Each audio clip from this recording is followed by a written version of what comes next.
Hey guys, you ever tried in fly fishing? And today we're going to be tying one of Lance Egan's little known patterns, but one of his most productive ones according to him. We're going to tie the Tungsten Surveyor, which is a very cool synthetic rainbow scud dub kind of hare's ear pattern, and we're going to get started on it right now.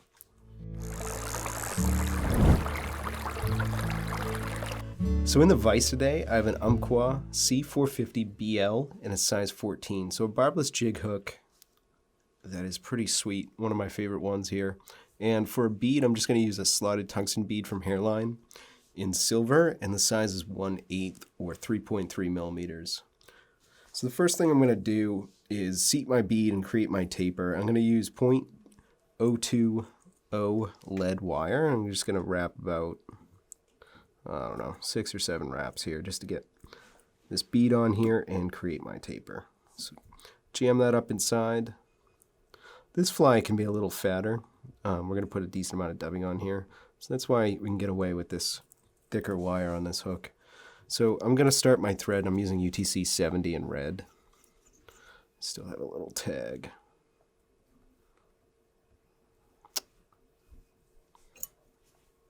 My fingers are too fat. Just don't want to create any sort of bump. I want to keep this pretty level. So just want to tuck that tag in there.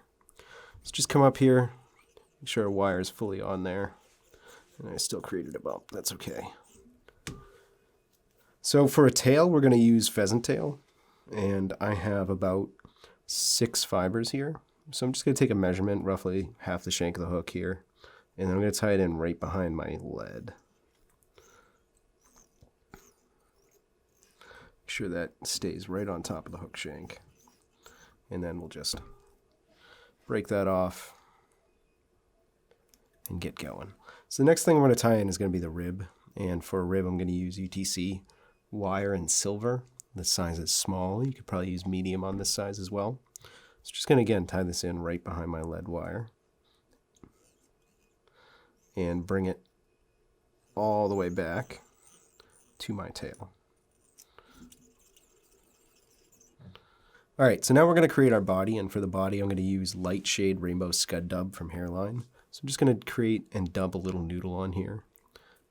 You'll see I left my thread right behind that wire, or right behind the lead wire again. So I'll just bring it back and start right here, and then it looks pretty good there. So we're going to stop our body right there, and then we're going to rib this. One of the reasons you use red thread is that it tends to darken this fly a little bit when it's in the water.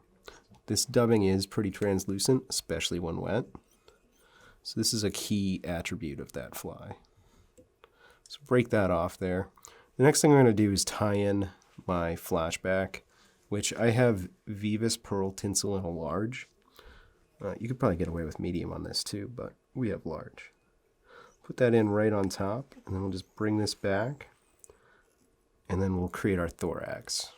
Hey guys, just wanted to pop in and let you guys know that we are a full-service fly shop, and all of these videos are brought to you and supported by you purchasing all of your fly tying and fly fishing materials at tridentflyfishing.com. So same thing for the thorax with this dubbing. I'm going to dub this a tiny bit looser, or add a little bit more here and then pick it out. So create a nice little fat thorax there. And this thing can be pretty chubby. Just pull that out of the way. Make sure we're not trapping anything. Then pull our flashback over and tie it down. So wrap in front, and then we'll get rid of this flashback here. So I'm just going to whip finish and create our nice little hotspot right there. Get rid of this, and then I'll hit this real quick with a little brush, pick it out, and that's pretty much it. This stuff is pretty long. You could come in here too after we pick it out and trim it out if you'd like. Get rid of anything that's too errant, but that's pretty much it. It'll get a little buggier when you fish it. Thanks for watching, guys, and we'll see you next time.